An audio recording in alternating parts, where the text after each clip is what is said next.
Welcome to Around the Kinky Campfire. Grab a seat, pour a drink, and let's turn up the heat.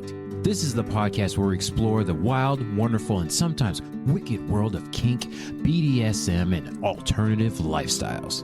Whether you're a seasoned player, a curious newbie, or just here for the stories, we've got something for you. Join us on Thursdays on your favorite podcast platform as we share experiences, dive into deep discussions, and may even spark a little fire of your own. No shame, no judgment, just real talk around the kinky campfire.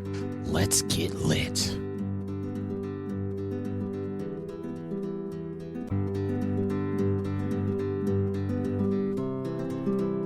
Welcome back, everybody, to another episode of Around the Kinky Campfire. This is your superlative, superfluous, super duper, your super duper host, H. Julius Marquise, a.k.a.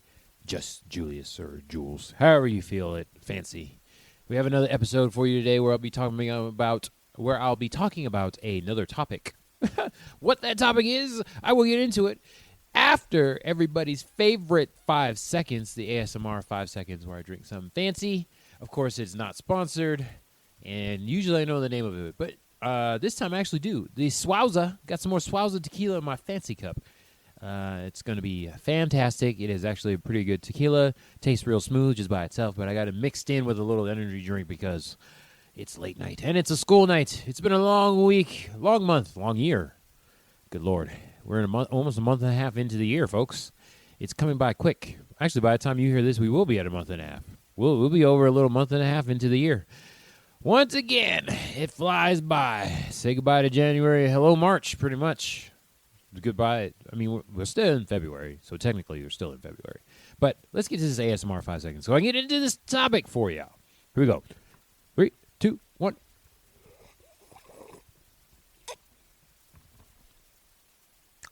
Oh, it's so cold. Tequila, it's delicious. If you want you a refreshing drink, get you some Swauza Hacienda Tequila. Okay? Tequila. It's delicious, and it gives you a little boost of energy. Because if you didn't know, tequila has caffeine in it. That's why it gets you frisky. Oh, y'all didn't know that now, did you? You learned something here at the Round the Kinky Campfire. And speaking of learning something, let's get into today's topic, which is basically communication. Achieving your conversation goals, one conversation at a time. Let's just say great conversationals, great communicators are not born, they are made. Conversation skills, as you know, Julius loves his skills talk here, his most of the time. But we do like our skills talk, and guess what? We're going to talk about some more here, and I just wanted to go ahead and break them down because I always talk about all the advanced skills. I don't even know. But we're going to talk about skills in general, and we're going to start right here with some conversation skills. I'm going to break this down. I've got a little article from the Harvard Business School, Faculty Through Leadership, from almost a year ago, March of 2025. So let's break down this article because I was doing a little research in communication. This one I had put back in the notes a long time ago, but now we're going to talk about it here again because we like communication. We like skills here. Great communication is great for dynamics, great for multiple relationships, and great for just talks in general. So I was going to say like queer talks, but it's more communication. So definitely in dynamics and definitely in relationships because that's what we like to talk about here on Around the Kinky Campfire. New episodes on Thursdays, video episodes on Fridays. And make sure you comment on all the different things. That's a call to action. If y'all didn't know what that was, like in comments on all the different platforms. Ooh, tequila burps. You can comment on Spotify now. I don't know about iTunes. I don't really listen to that one, but I know we're on iTunes because that's what we do. We deploy this podcast on everything. Okay, let's see. Conversation could have gone better. Something you think about. Conversations is an act of continual co-creation, a continual process, something we like to do here at Around the Kinky Campfire. Work on things for the rest of our lives, forever and ever, until the end of time and the days do us part. Once again, it's something we like to do. So I love this article because it states a lot of the things I've been saying, and of course I like to feed my own agenda. I don't even know what I mean by that, but it's hilarious. Okay, we make thousands of fleeting micro decisions about what to say, how to say, and when, while simultaneously making constant adjustments under the conditions of certain uncertainty and change. I will say, I'm going to talk to myself now in the future that I'm going to post this link in the description. I think I've been doing well.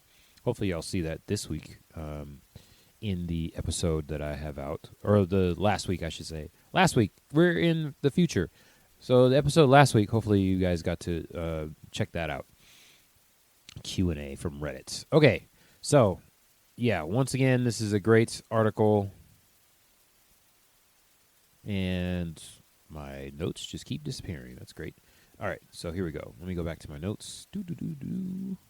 All right, so I broke this article down because I didn't want to just read the whole entire thing. So hopefully we can keep everything in line and checked in. Boy. All right. All right, consent isn't a checkbox, so we're talking about consent now as well as the conversation because this is what we do. We love talking about consent, and I'm going to have to read more of the research on this whole entire thing. But I want to relate this to consent because, of course, we are in a BDSM kink community. We develop consent norms beyond mainstream definitions, voluntary, informed, and ongoing. Ongoing. Consent is always 100% revocable. Let us remember that. It's ongoing. So hopefully we can take these communication basics and skills and use them for our kink and BDSM dynamics because that's what we like to do. All right? That's what we do here and around the Kinky Campfire. We try to educate you. Hopefully, y'all will use something I say for yourself and do your own research because I do not care about being correct. I just have facts, and I will give my opinion on them. Correct. I don't care about being right. You could do your own research on certain things. How about that? So I hope it inspires you like a little jumping off board. One of these episodes where I give out information, you guys can use that for yourself. I'm feeling very inspired because I gave my relationship anarchy talk. Finally, the whole entire lesson, I feel like I needed like 2 more hours, but I finally got the whole 2-hour talk in recently, and I felt good about it. So now I'm pumped to record more episodes. And I'll continue to work on that presentation as well. And we did a little improv, and everybody enjoyed that too. Okay, hopefully I will see that, a little clip of it or something on the YouTubes. All right, so especially in kink dynamics, we have power exchange negotiations, and community cultures shape these norms. So now we don't use power exchange, we use authority exchange. So another evolving topic, all right? We like to evolve things here. Research has found that our spaces, consent is less sign here and more we're in dynamic, we're evolving, and we keep talking. Yep, that's a whole entire thing. Okay, so we have authority because we don't use power anymore. Somebody is in control. There's a left side of the slash and there's a right side of the slash. There's bottom energy and top energy. So somebody's in control, especially during a scene, and sometimes those, some people have like 24/7 dynamics. So we're hitting the whole entire spectrum here. All right? And communication is fundamental in all of that. So I hope you guys understand this. And let me go back to the article. Keep conversations moving. All right, conversation requires significant mind reading and guessing to cut down on the guesswork. Hope you all know how Julius feels about those assumptions. God dang it, let's get him out of there. Let's see. Brooks, the lady of the article, suggests giving a little pre-conversation thought to your goals and your partner's probable goals. With the help of a conversational compass, ask yourself if what you want is high informational or low information. In other words, are you just filling time or are you looking to learn certain things from your partner? High relational or low relational? Are you looking to create collective value through the conversation or are your needs more self-focused? Increasing self-awareness of your goals can help you prioritize what's important. If you don't, oh my goodness gracious, if you hit it right there on the head. That is such good stuff right there. So why are we having these conversations? That's the question. What is the point of all this? Stop wasting people's time. How about that? I'm just going to get right into my opinion on this whole entire thing. Why are we just filling time? I realize, listen, okay, so really hard not to be super generalizing here, especially me coming from the introvert side. I do not need to just talk to be talking. I do not need to talk to fill space. I learned recently there are people. No, I didn't learn recently. I relearned recently that there are people that can't handle silence, which is kind of okay with me. I know for me, one of my green flags, I guess, is that I need partners that are just fine just being silent, just have no issues. Good 10, 20 minutes just sitting there, we can be feeling each other's energy or just feeling each other. So physically or metaphorically, just being in each other's presence, not needing to say anything. Let's just have a nice little conversation there, or just mental conversation, non-communicative conversation where we're just feeling each other out. How about that? Can we do that? Is that totally fine? And just be in each other's presence? Thinking back on times now, we just had a good 10 minutes of just sitting there. Cuddling is my form of non-verbal communication with a partner, and just sitting there just feeling each other. It's so good. Good stuff. And I realize that not everybody can just sit there with the silence. It just gets awkward, and then you have to fill the space. But let's just not waste each other's time with that stuff. Maybe we just need to sit silently and just feel each other out. How about that? High relational, low relational, or creative value through conversation or needs. Okay, so create collective value through the conversation. What is the point of this conversation? And they give a nice little chart, which once again I'll put the link for this whole entire article in the description. So good stuff.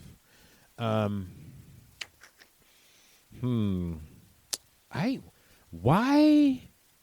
Again, I have to be super generalizational,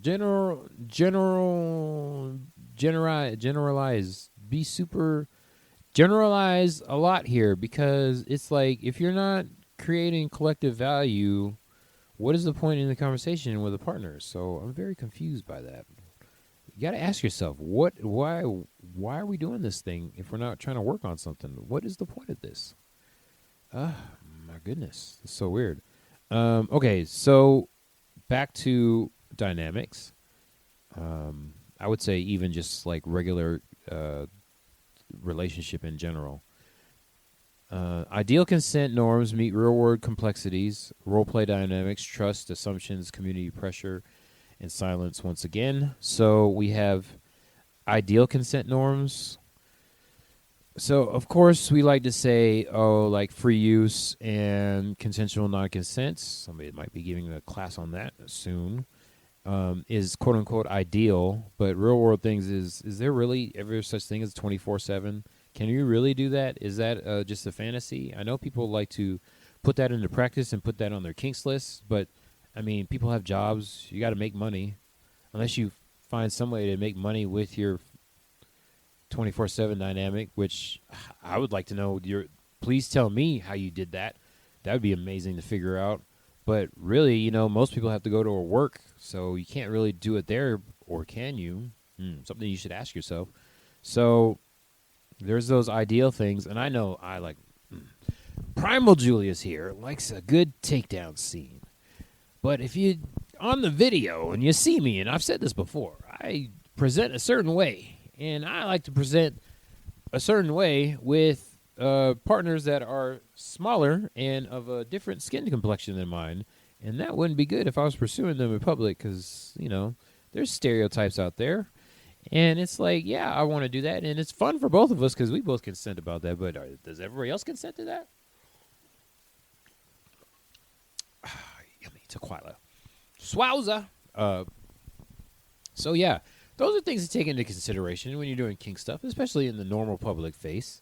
I know, I think we've talked about this before, but there's people that do like puppy play and like collar and leash play sometimes out in the public, and it's like, did the public consent to this kind of thing? I don't know if any of you campsters have heard about this, but it's been in the news before in the past, and probably will be again, kink in public.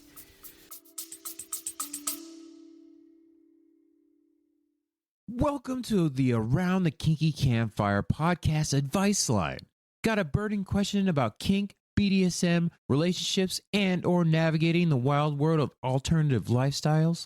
You've come to the right place. Whether you're looking for guidance, reassurance, or just a nudge in the right direction, we're here to help. Judgment-free and with a dash of kinky wisdom. Send in your questions and let's talk it out by the fire. No topic is too taboo, no curiosity too small. We're all making mistakes, growing and exploring together. Submit your questions anonymously at Around the Kinky Campfire, campfire with a K, at yahoo.com, or slide into our DMs at Twitter, Kinky Campfire, campfire with a K, YouTube, Around the Kinky Campfire, campfire with a K, or Instagram, Campfire Kinksters, campfire with a K. Let's keep the fire going. Yeah. Are we with consenting individuals? I have mixed feelings about that because, of course, if there's anybody underage there, I would probably not do any of that. So, kind of hurts the fun parts of a relationship when you can't just be free with yourself because you got to consider outside sources. But, again, that's why we're here on the Round the Kinky Campfire as my voice breaks. We're out here to make the taboo more normal, so that's what we're trying to do. We're going to keep working on it. Oh, boy. All right. And then, okay, moving on. Being in new munches, new play spaces where people assume a yes because you keep showing up, etc. So I know me, when I've gone into the new places sometimes, I even get inappropriately touched, non-consensually touched in places that even my partners aren't allowed to touch in general. I'm not going to go into specifics there, but there are places right there. I know you're like, what the fuck? Yes, exactly. There are places there that are my body that even my partners aren't allowed to touch. Yeah, so that's a thing.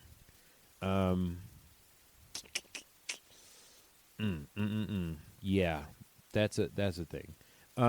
So when you go into a new space, dungeon, party, whatever, just make sure you get all the rules.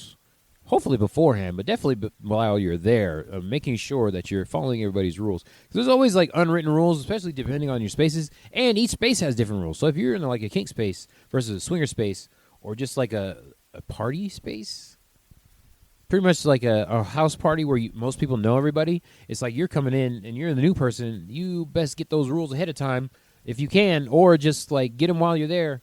I myself, as just a normal thing, I just relax while I'm there. It kind of seems standoffish if I'm going to a new place, but like the first 4, 5, 6 times, I'm just chilling. I'm chilling by myself, kind of, sort of, for the most part, and I'll talk to people, but that's pretty much it. I don't really participate as much as most people would in a space where adult things are happening, but I will lay back and get the lay of the land. Let's just say that. Lay of the land, know the hosts, people in charge, the leadership, longtime veterans, and those kind of things before I start playing. All these things go into communication. Almost seems like I'm jumping around, but really I'm not, because this is all unspoken stuff that happens as well when you go into spaces. And I'll just say that in most of the taboos, alternative spaces, that this kind of stuff happens. Now, this article is by a Harvard person, but you know what? I would use this for our kind of spaces as well. So let me go back to this article. So we have 4 maxims. Interesting. When it comes to communication, topics, asking, levity, and kindness. So we have topics. Lifeblood of the conversation, visualize the universe of possible topics as a pyramid. The base of the pyramid is formed by small talk. Ew! With the top being more serious, deep conversations. Ooh. Toward the top of the pyramid, think, ooh, okay. I like this. Okay. I hate small talk. Ugh. It's like the food pyramid. Yeesh. But anyways, a lot of small talk, and then you get more precise as you go up to the point. Next maxim is asking. One chief conversational misstep is not asking enough questions. Lead with curiosity, people. Lead with curiosity. If you are those awkward persons, like myself, that have weird reactions to social situations, leading with curiosity and asking questions is always good, but don't be an interrogator or an interviewer. That is not good, too. Remember to give a little bit of this about yourself. I'd say like a 2-1 ratio, 2 questions to one part's personal information. To Quila. So just remember that. Don't forget to ask questions and be curious. If you give off a curious persona, it's a whole lot easier to make friends, new friends in general. Examples of asking introductory questions in here as well. You guys can check that out for yourself. Next maxim is levity. When conversations die, it's often because they're boring. Levity is the best way to keep people engaged in the conversation. Oh, there's so much to this. If you know a Vanessa Von Edwards, she is a researcher that has a lot of information on how to make your conversation and your social skills go up. Good Lord, check her out. She has interesting ways of answering questions that make it less boring for the person you're talking to. Give those a try. You know what? You don't have to agree with all of them, but give them a try. See if they work out for you. I'm running out of time. Oh, there's so much to talk about there. Okay. And lastly, we have kindness. To be a kind conversationalist, you need to be thinking about what your partner needs, whether it is encouragement, tough feedback, new ideas, a quick laugh. Oh, so many different things. Ooh, unfortunately, our own egocentrism can get in the way, even when we try to prioritize and pursue others' conversational needs. So once again, you can't really be a mind reader. They listed off a couple of different things. It's like, how the hell would you even know what to provide there? I would say just be emphatic, show some empathy. Don't invalidate people. Be validating. Don't do the, well, I would. No, nobody wants to hear that shit. So many different things. All right, there's more to this article, but I can't get to it in the amount of time I have. Why are you resetting on me? Stupid phone. Okay. Stop it. Oh, my God. Okay. Let's see here. So I had to talk about all that. All right, so, oh, man, conversations. This is going to be a multi-parter. Okay, back to consent and authority exchange and dynamics. All right, so we have the psychological themes in those areas: power, desire, taboo, trust, vulnerability. We have to keep those all in mind. There is a power or authority exchange. There is desire. I would say lust. All these things are also libido. So thinking about libido, it's not just the sexual energy, it's the motivation energy in the first place. Why are we doing these things? I ask you, why are we doing those things? Yeah, these are all reasons and everything that we got to get to. I want to dive deeper into this, but we just have only so much time. Oh, man. Okay. Yeah. Hopefully this was somewhat helpful to everybody, what I'm talking about here. I know I'm jumping back and forth, but this is kind of the basis of what my education comes for, and I can only give so much because of awareness, because I have the experience, and I may or may not have the academic side of it because I don't really have like any degrees or certifications in relationships, but I'm getting there, and I have the experience to back it up. So all these things are helpful, so says the Julius, but look this stuff up yourself. Check out this article yourself. So quickly in closing, once again, want to say that consent isn't passive. It's always ongoing. There is always revocable consent. Always revocable consent. If you don't agree with that, I would question yourself. And if your partners or whoever you interact with doesn't agree with that, I would question them as well, because that's kind of nuts. I'll just say that right now. Where do your consent norms come from? Because the reason I ask this question is because you see it on the Reddits. As y'all know, I am a Redditor. Y'all saw in last episode, I answered specific questions for Reddit that I got from Reddit. And it drives me crazy because people always ask, is this consensual or is this ethical on there? And it's like, what do you think? What do you think? All right? I went, again, after this class that I just taught, I had to go back and ask myself, what is my needs, wants list? What are my boundaries? I had to reiterate that. And I finally realized that I have concrete boundaries that I have been shaming and guilting my own self about for so long. And it's like, you know what? I just need this to be a thing. This is going to be a thing. And it's going to be a thing. All right? I'm not going into specifics. This is my list. But I had to just take a minute for myself and be like, you know what? This is going to be on my list. I'm not going to feel bad about it, but this is how I'm going to be. And I don't need society dictating that for myself. I don't want to seem like I'm on a high horse or anything with my views on life, because I fucked up a lot. I will say this over and over again. I have fucked up a lot. It has happened, and I have done it. I'm telling you right now, almost everything, except for the sexual stuff, because I never really had that motivation. But the other stuff, especially with communication and making assumptions, this is why I always get on everybody and myself. I'm looking at a mirror when I say this. Fuck them assumptions. Get them out of here. Work on that shit.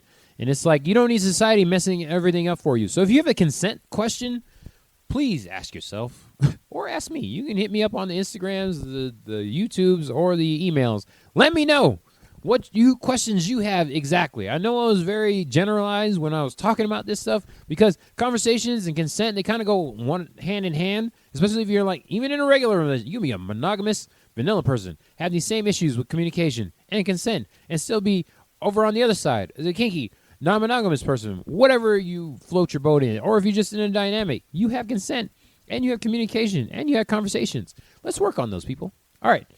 We'll talk about this some more. Of course, we'll be talking about all that over and over again. Thank you for listening, downloading, and watching Around the Kinky Campfire. This is your host, the superb H. Julius Marquise. New episodes on Thursday and video episodes on Friday. Usually, I was late last week, but we're on time this week. I did it. I corrected it. But please ask me questions in the comments and all those different kinds of things. But we'll catch you next time. Hello.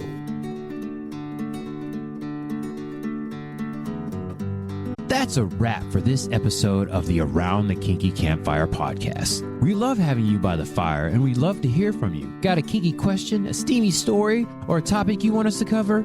Slide into our DMs and send us a message at Around the Kinky Campfire, campfire with a K, at yahoo.com.